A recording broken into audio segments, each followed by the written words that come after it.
Halo 404 Boxing. Shout out to the LDBC. Shout out to my subs. Shout out to Marlo's Corner at Trey X. Shout out to the whole block fam. So reports came out from Boxing Scene that Dillian, the Boogerwolf Whyte, failed drug test ahead of his fight with Oscar Rivas.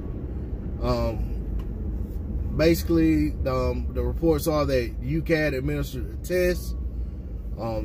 His A sample came back positive for 2 banned substances, and basically the fight was allowed to go on. The British Boxing Board of Control allowed the fight to go on. It appears that the information may have been withheld from Rivas and his team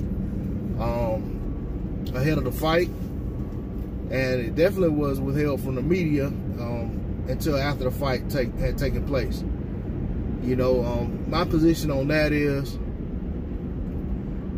you know, it's very shameful that this man tested positive for a banned substance and was allowed to fight. And you know, the ironic thing of it all, or the sad thing of it all, is that boxers suffered a ring death the same weekend. And I'm not saying that steroids played a part in that whatsoever. But my whole point is that when a fighter's allowed to fight with steroids in the system or after testing positive, he perceivably has an unfair competitive advantage over his opponents. And as we all know, boxing is not baseball. You know, it's not something where it's not physical contact involved to where you're just out there smashing records. You're going out there smashing another person. Pause. But the reality is that, you know what I'm saying, ring deaths do occur. Fighters sustain injuries that take years to heal from, some never heal from. And that's just throughout the course of a career without having a major setback. Just that boxing takes a toll on the body. You know, so you have to frown upon this being allowed to happen. You know, thank God that Oscar Rivas didn't suffer some kind of, you know, brain damage in that fight, or, you know, wasn't injured to the point that his career put in jeopardy, life put in jeopardy, anything like that. That said, the flip side of this is you got Dillian Whyte running around campaigning hard, complaining and crying that the WBC is somehow robbing him, has been somehow robbing or withholding the opportunity for him to compete for a shot at Deontay Wilder's title when he's never earned a shot. And now they finally campaigned their way into making the fight with Rivas the mandatory eliminator, which it wouldn't have been under any other circumstances. And then he goes in and uses a banned substance to gain a competitive advantage against the man, to ensure that he comes out on top.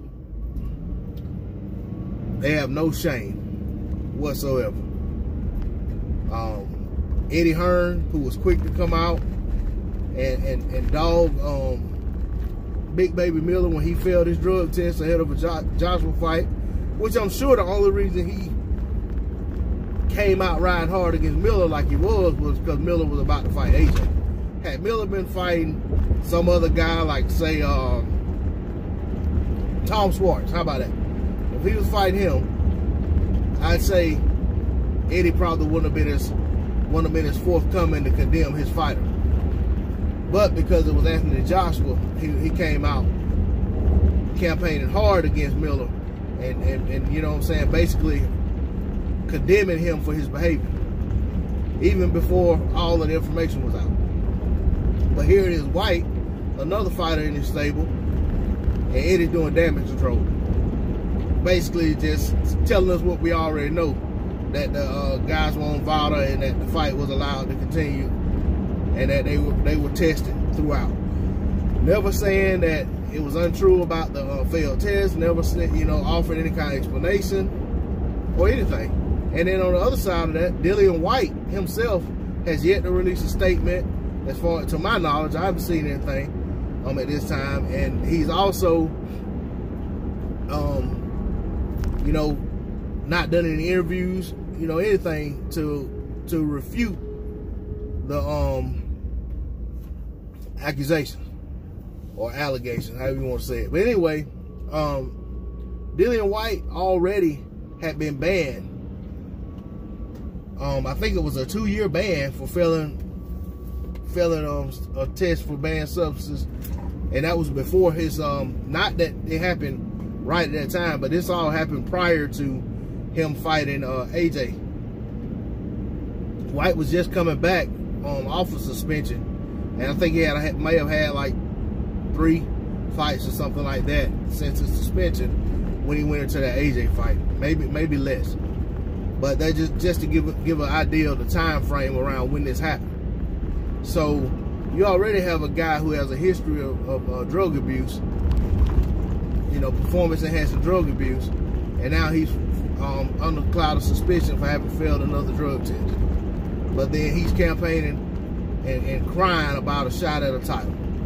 Man, Dillian Whyte, he's gonna be lucky if he's still in boxing after this failed test. He may end up with another lengthy suspension.